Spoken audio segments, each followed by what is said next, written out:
O Diyos ko, nais ko po munang pasalamatan ka sa lahat ng mga biyayang ipinagkaloob mo sa akin.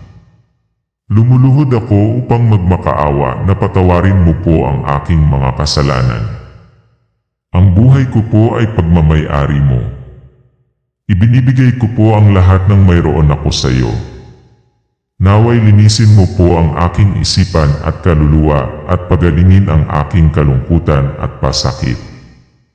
Nagmamakaawa din po ako na pagpalain at bantayan mo ang aking pamilya at mga kaibigan.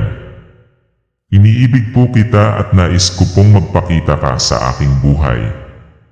O Diyos ko, ilayo mo sa sakit ang aking pamilya. Bigyan mo po sila ng malakas na pangangatawan araw-araw. Maraming salamat po sa ngalan ng Ama, ng Anak, ng Espiritu Santo. Amen.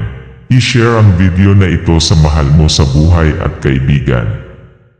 Naway gabayan ang iyong pamilya sa iyong panalangin. Sabi ng ama sa kanyang anak, Iha, graduate ka na. Ibibigay ko itong kutsilyo na ginagamit ko pa sa henerasyon ko.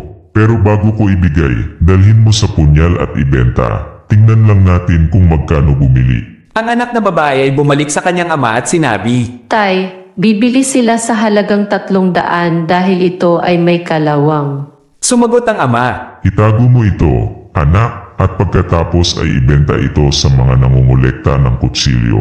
Bumalik ang anak na babae sa kanyang ama at sinabing, Tay, 500 na lang daw ang bilhin nila dahil mahirap daw ibalik sa tunay na talin. Anak, dalhin mo sa museum at ipaliwanag mo sa kanila na 100 taon na ang nakalipas mula nang makuha ko ang rebultong iyon mula sa aking lolo. Ang anak na babae ay bumalik sa kanyang ama at sinabi, Itay, ito ay dapat na nagkakahalaga ng 500 milyon.